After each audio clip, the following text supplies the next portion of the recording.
Oh, what's up guys, Happy Droid. Just a show and tell of the brand new VM5 Gen 2. As you can see, it looks very similar to the old model.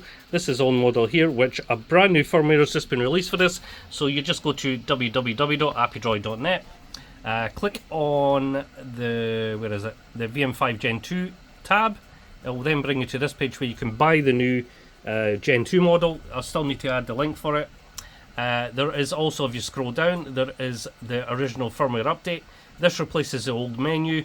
All you have to do is basically follow the instructions, download the zip file, delete what's on your card, and then copy these brand new files over. And all you have to do is follow the instructions. There is also a readme file inside the folder. So just basically read that, and it guides you through it anyway. So it's a case of just running the simple update utility. So it's basically the old firmware update that boots you into the new menu. You then have to run the official update found in the settings update menu, and then run the key migration, which migrates your key to allow you to run the new apps on the device. That is simple it, and then gives you this brand new menu system. It also gives you the brand new apps. So in the apps currently there is 8-ball mode. There's a demo mode of the draw mode. That'll be getting updated soon as well. The key migration, you need to run that before you can run all the apps. There is the Oracle mode. That's the brand new version of the Oracle mode. So this generates its own sentences. It's not predefined. It's doing it all by itself. There is the Ouija mode. That's also trying to generate its own word. Completely by itself. It's not predefined. There's a demo of the Pedro mode. That will be getting tied to the sensor modules, which are coming soon. There is the phoneme mode that tries to make a word based on phonetic sounds. You have your system update, which that gets deleted. That's from the old menu. So once you delete that basically disappears. You then have this cool utility where it's a Wi-Fi SD card utility. What this does is it broadcasts its own website. You just connect to the hotspot. It tells you on the screen what it is when you load it. So it's like it basically says like Wi-Fi SD card thing on your Wi-Fi when you try to connect to it. It tells you the address and the password and what website address to go to. It's basically just an IP address, and it basically puts you onto this UI on your computer, and then you can even use it on a phone if you like. You can browse the files on the card. You can also read the log files, download the log files, delete files, add files. You can even upload to it as well without even actually having to remove the card, which is pretty cool. I want to do that because people find it's really tricky to get this SD card out there. I mean, it's quite a small space. You need to actually poke something in there to get out.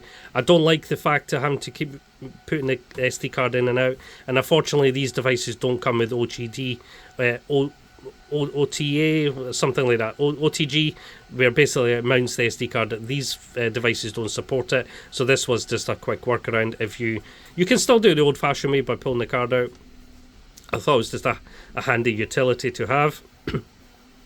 You then have your word mode, you have your yes/no mode, and then your back. You also have all these settings that you can go to. You can change the sound to beep, silent, go back.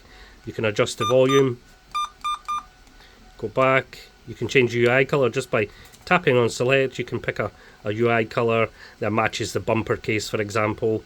I just tend to keep it in white because it matches that. And that's basically it. Just keep going down. You can adjust the brightness. So put to about 40-50%. It's still quite bright, and then that saves a little bit of the battery life as well. And there's an update feature. So when there's new updates for the whole menu, these will be placed in the update folder. This is called update.bin, and that runs from there. So that will basically update your menu. All the app updates are simply just drag and drop. They don't need to be installed, but the main menu obviously has to be installed. So that's that. And then you have your system info. So that tells you if your device is authenticated. Your firmware version, that's just the free, the memory that's free. You have your MAC address. Obviously it's not connected to anything, so it won't show you that. And then you have the current storage on the SD card. And then you just save and exit. So any changes you make in here will be saved. There's also this feature as well. Before, this device has an inherent problem where if you're charging, the device would have went to sleep. That was an inherent design flaw of the actual device. It's not like software or anything, but I managed to fix it in this menu. So basically all you have to do is plug in your charger, and then you can go to this power option and just simply power it off. And that's it. It will stay off when charging. It won't stop halfway through or anything like that. So that completely fixed that problem. I think I fixed it before with having a dedicated charging app which kept it awake.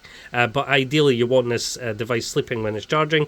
So that basically fixes that issue.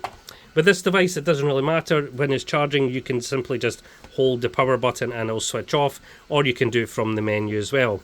So that's exact same features that this one has. Obviously this device has built-in sensors, so we will be taking advantage of that, which unfortunately this device can't use. But there are plans for having external sensor modules which will have dedicated functions in the modes. All the sensors can be used together or singularly, so you can have, you know, like a passive infrared sensor which has the, you know, the temperature, humidity, etc, etc. You can have that working with different modes, so the different modes will react based on what the mode actually does. Like for example, we could have a word mode that's only set off by the sensors. There's also vibration sensors, so it detects, you know, very faint tapping and stuff like that. This device already has a 6-axis gyro there, so we can actually put that mode directly in here without having any additional sensors. So that's also pretty cool as well. Obviously this has a touchscreen now, so we will be making use of the touchscreen. Currently only the menu buttons are active at the minute, so the full touchscreen isn't being used at the minute.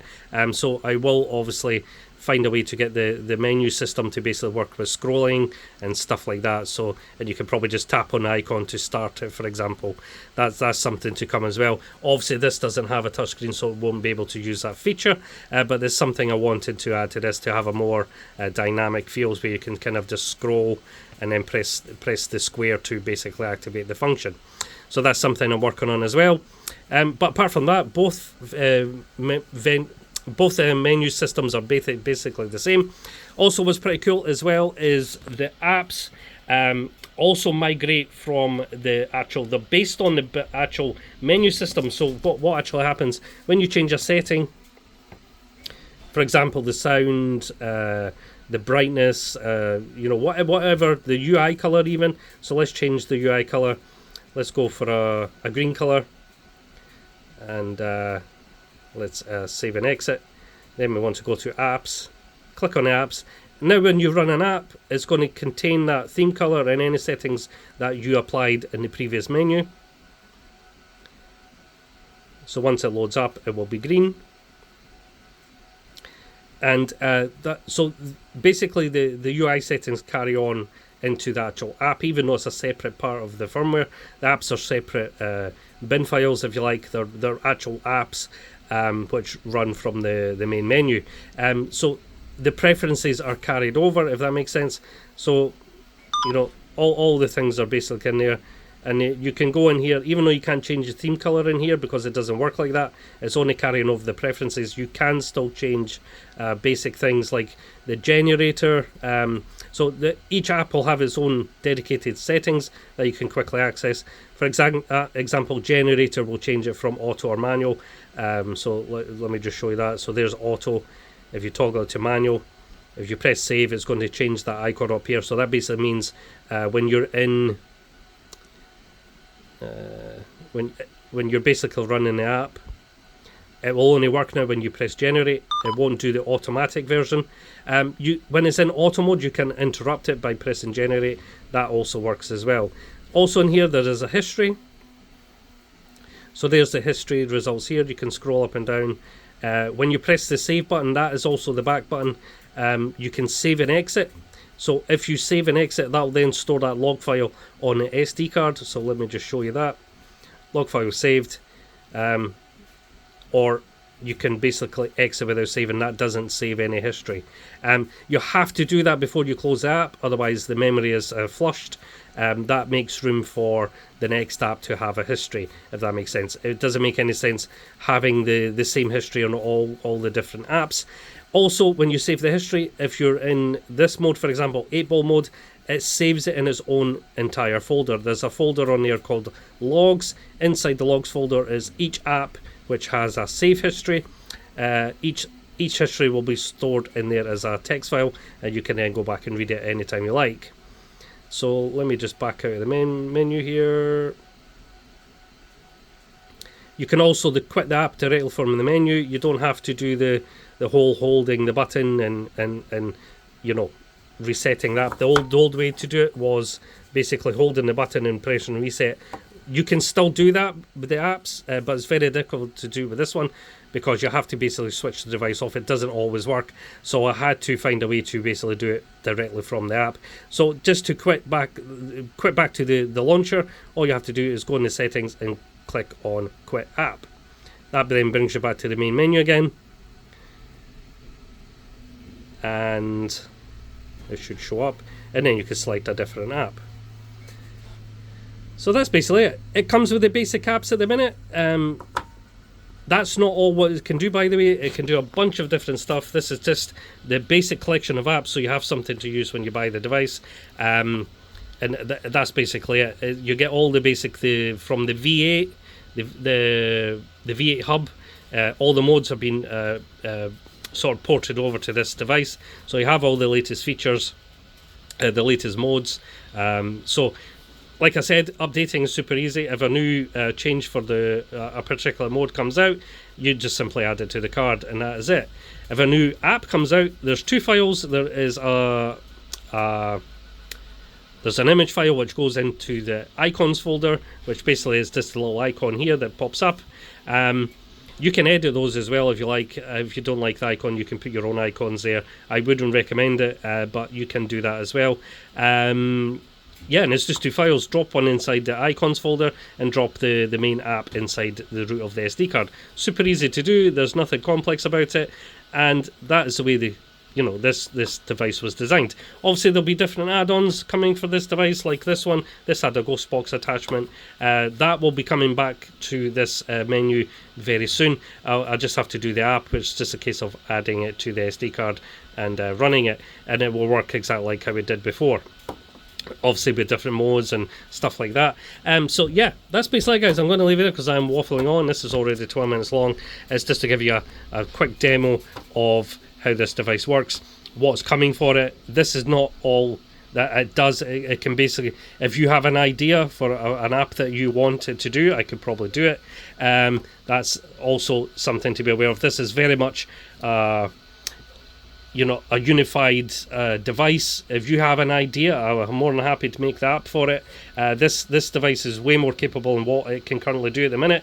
The limits are endless. If you have an idea, just let me know what you want added, and I'll certainly do my best to get that integrated for you. Anyway, I'm going to leave it there, guys, and I'm going to catch you guys in the next one. Bye now.